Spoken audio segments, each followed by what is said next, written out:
Hey, what is going on guys? RvzStealth here, and in today's video, we're going to be taking a look at a few of the new strong and weak picks for patch 7.11. So in this video, we're going to be going over the most significant changes in this patch. There's many reworks to Kindred, to Malzahar, as well as to Rek'Sai, and then there are some pretty good nerfs to a few of the OP champions in this patch. So with that being said guys, let's get started. So the first champion getting nerfed here in this patch is going to be Ahri, and Ahri is getting hit with a pretty good nerf to her W and her ultimate. Right now in this patch, I think she's got the second highest win rate for any mid laner, so it's not really a surprise that she is getting nerfed here. Her W AP ratio as well as her ultimate AP ratio are getting nerfed, and then kind of to compensate, they're increasing the AP ratio on her charm. Now I don't think that the increase in the AP ratio on the charm is really going to make up for the nerf to her W and her ultimate. At the same time though, I don't really think this is going to bring Ahri down in power too much. I think she will drop in popularity and in power a little bit, but in my opinion, she's still going to be a very good pick for solo queue in this next patch. The next change here is going to be to Caitlyn, and these are some pretty big nerfs to Caitlyn here. The main one is that she's no longer going to be able to stack her headshot passive with the Runaan's bolts. I think this is actually a pretty big deal because Runaan's in this patch right now is just such a good item on Caitlyn because you very easily stack the Runaan's Hurricane, you get multiple headshots off in team fights. With that with the interaction no longer being there though in this coming patch, I feel like that item is not going to be as strong on her now. You're not going to get as many headshots off. Your DPS is going to be quite a bit weaker. So I could see Caitlyn dropping from tier 1 down into tier 2 for this next patch. Now Kindred is getting a bit of a mini rework for this next patch. Basically a TLDR of the changes is that Kindred is going to be a scaling monster now. They're changing her passive to where whenever you do grab 2 marks on Kindred, it's going to increase your basic attack range, it's going to increase your Q range as well as your E range, and then her passive is also going to have an effect on the damage of her abilities. So when you do grab marks, it's going to affect the damage on your W, your E, and then it's going to increase the attack speed on her Q.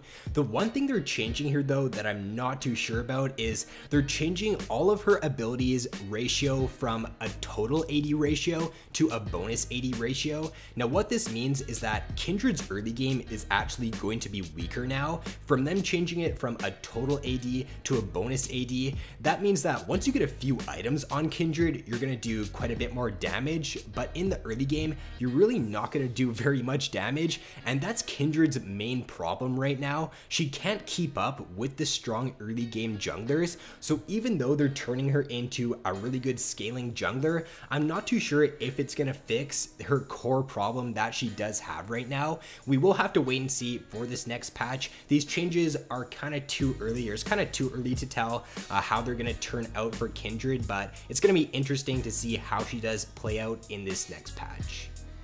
Now Maokai is also getting some pretty big nerfs here to the AP Maokai that is pretty popular right now, and he's getting buffs to the tank Maokai, which is how originally Riot probably wanted him to be played. So what they're doing to Maokai is they are decreasing the AP ratio on his E from 2% per 100 AP down to 1%. They're also decreasing the duration that the sapling lasts in the bush. It's going from 70 seconds at rank 5 down to 30 seconds, but they're increasing it by 2.5 seconds per 100 bonus HP. So obviously this is a big buff if you are going to be building Maokai tanky and if you are going to play that top lane or jungle Maokai.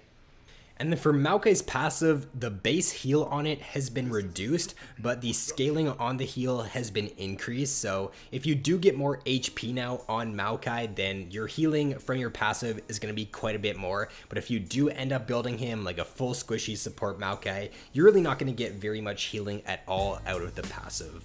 Now Malzahar is also getting a little bit of a mini rework to his voidlings in this next patch. They're kind of hard to understand. I don't completely know if I'm correct about these changes, but what it looks like is his voidlings are now going to be a little bit weaker, but his ultimate and his other abilities are going to be stronger. So they're increasing the AP ratio on his E from 70% up to 80%. They're also increasing the AP ratio on his Q from 70 up to 80, and they're also giving his ultimate a AP ratio and a base damage now. So before with Malzahar's ultimate, it did a percent HP, or it did damage equal to a percent of the enemy's max health, but it's now going to deal a base damage as well as an AP ratio too. So basically what I can tell from these changes is that your W is going to be quite a bit weaker and it's not going to deal as much damage now, but your main damage is going to come from like your E and your ultimate.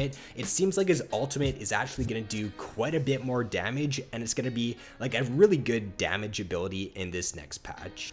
Now, Rek'Sai is also getting a bit of a mini rework in this next patch, a TLDR of the changes because there's quite a few of them. I'm not going to go too much into detail about them. Basically, her ultimate is now a Nocturne 2.0 ultimate. It's basically the same thing as a Nocturne ultimate, but it does have shorter range and you do have to mark the enemy before you can actually use your ultimate. For solo queue, I think this is a buff to Rek'Sai, mainly because if you do add a damaging ability to a champion's kit for solo queue, I think that's just a straight up buff. Even though her ultimate was pretty good in certain situations to allow her to get around the map, I think by adding more damage to Rek'Sai's kit, she's going to be a much better pick for solo queue. Her ultimate is the only ability that's really getting changed though. All of her other abilities are staying the same, but they are tweaking the numbers on her abilities a little bit. I'm not going to go into detail about those though, because I don't think those changes are as significant as the changes to her ultimate.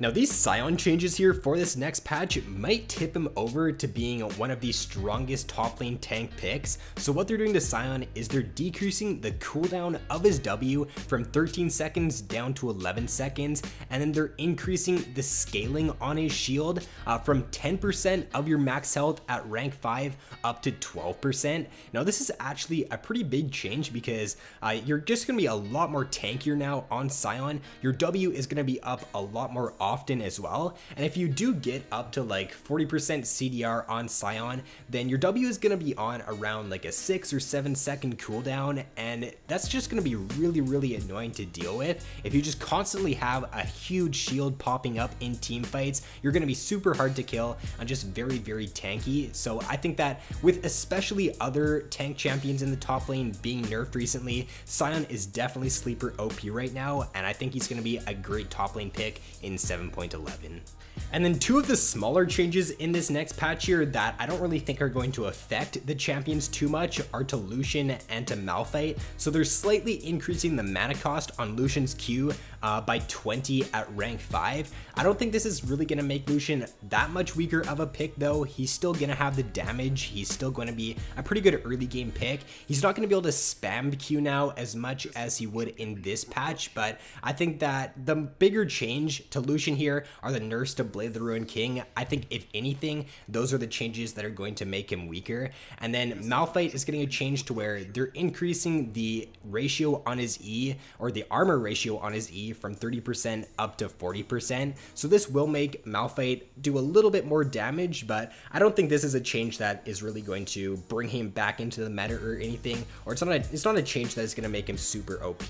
Now, as for a few item changes in this next patch, Blade the Ruined King is getting a little bit of a nerf. They're decreasing the lifesteal on it, and they're also decreasing the on-hit damage.